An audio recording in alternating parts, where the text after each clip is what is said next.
So today I'll be reviewing Mutant Year Zero, a game that was clearly inspired by Xcom. So here we go, another year of people thinking they can make better gameplay in that genre than Xcom. Did they improve anything at all? Because there's been a lot of these type of games surfacing the past couple years, and today we're going to go ahead and look at Mutant Year Zero on the Xbox One S. Another day, another mission, risking our necks for the Ark. You know, I ask myself, Dux, why are you out here? And you know why. The Ark's water pump is broken again, and Hammond said he needs more scrap to fix it. yeah, well, we'd do it a lot better if he'd sent us somewhere with actual scrap to find. So we're going to go ahead and start from the story aspect. You take control of a mutant duck. Yes, I said duck. And you know what else? There's a mutant boar in this game too.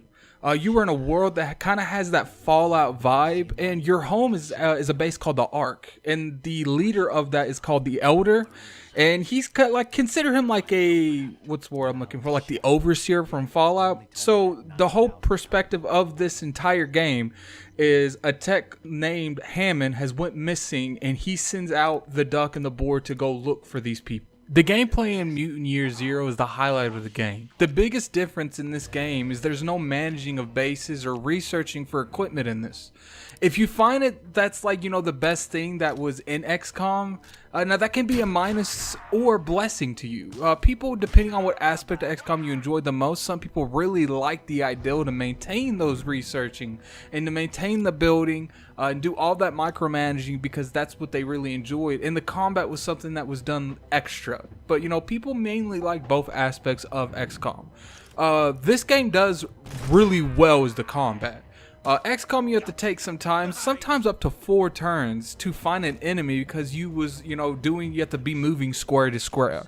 Now, the good thing about this game is you don't actually have to do that. What you can do on this game is you can actually move around the map, and the only time the turn base comes up is when an enemy spots you or you choose to ambush them.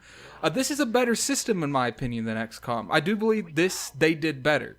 Because you can be more strategic when it comes to planning your moves on the battlefield. You don't have to, split people up to go look for people. Which, generally that's the most strategic way to beat. But on here, you don't have to do that. If you don't want to do that, you can keep people together. You can split them up. You get yourself in good vantage points, and then you can press that X button, or maybe I think it's square if you're on PlayStation. I don't know what it is on PC. I don't play on PC that much. But once you get that strategic way, that setting where everyone is in a good position where they can't be shot too easy, and then you just press that button and you start shooting it up. And trust me, when you get that good vantage point where you know that you're in a good spot, there is nothing better than that. The biggest issue that I had with the combat is I did feel like limiting you to 3 players was a bad move in this game, because I feel like that's a bad number for the game in general. You want to feel like you have a squad. You only have 3, so I don't think it's enough to really give you that sensation that you're there with pretty much an army. And you're not really there with an army, but 3 people still, because in the game you come across 5 people. So I felt like even 5 would have been a way better number, and you just start with 2. Once you get another person, he's just added on, and you don't have to replace anyone. Because sometimes they can outnumber you by 2 to 1. It happens very frequently, and I feel like having 5 people would have balanced it out a little bit. And I'm not saying the game's extremely difficult, because it's not. As long as you know what you're doing in these kinds of games, I think you won't have no issues whatsoever. I don't want to take away from the game making people think it's hard so they won't go out and try this game, because that's not the case. If you know how to play these games, you can outmaneuver them very simply easy. The game looks really nice considering it's an indie game. I played this on the Xbox One S. I'm not sure if there's any types of enhancements on the Pro or the X. I'd have to get back to you guys on that. But from what I played on the S, it's definitely worth that purchase. Alright, so let's talk about what I disliked about the game. And I want to, what I'd like to be fixed or what I'd like to be addressed in, a sequel. Because I'm not going to go into the ending and spoil anything, but I'm pretty sure there's going to be a sequel. Now, keep in mind, these issues is stuff I only personally have an issue with. I cannot speak for everyone else's opinion. This is only my own. One thing, I felt like the currency is earned through finding in the world as scrap and weapon parts. So pretty much what you go around the map after you kill people. Sometimes they'll drop stuff. Most of the time they do drop stuff. I felt like the reward for buying stuff that's around the $200 scrap range was really worthless. And I was mainly just buying medkits and hand grenades. To my knowledge, there's no sell system, so I was forced to pretty much hold on to anything that I didn't care for. Old equipment, there's some of the grenades and stuff that I never used, like smoke grenades, I never ever used that. So I would have liked to have been able to sell that.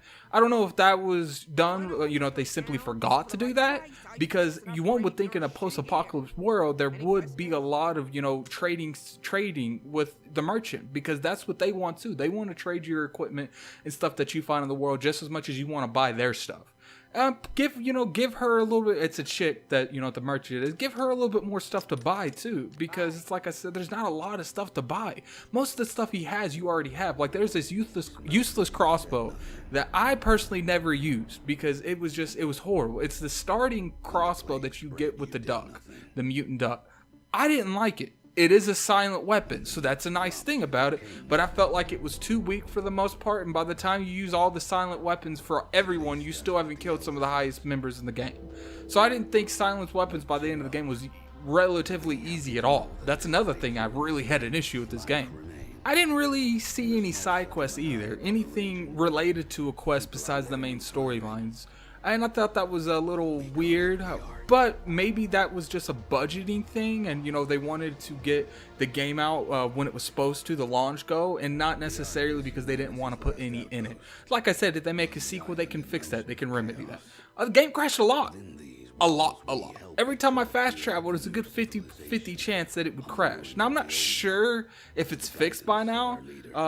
I'm sure it will be in the near future. So right now, December 13th, 2018, it's still crashing. It crashed last night when I beat the game. But besides that, I'm not going to try to take away from the game because it is a nice little feature. I guess they kind of knew that this game was going to crash like that, because when you do select somewhere to fast travel, the game automatically saves that you're in that place. It just hasn't loaded to it yet. So even if you crash, when you load the game back up, you're in that place. Now, that doesn't take away from the fact that it shouldn't be crashing at all. But it is a lot easier to, take into account where you don't lose anything. And I think a lot of devs need to take this into consideration from here going forward on any kind of game. That way, game crashes don't really affect you to that dramatic state. Now, I felt like the skill tree is definitely not bad, but I felt like it could be used a little bit more improvement. Some characters felt like they wanted to play a certain way, like a tank, but at high levels, it just felt like there wasn't enough there to effectively be a tank. Like for instance, like I was saying, the boar, I felt like they really wanted you to play as a tank, but by the end of the game, I'm like, no, I can't really be a tank. I can't go in the middle of people and just start, shooting people, because I just felt like there wasn't enough tree on that to make you an effective tank. So you got to be like a little bit of a mid-range player that could take some damage.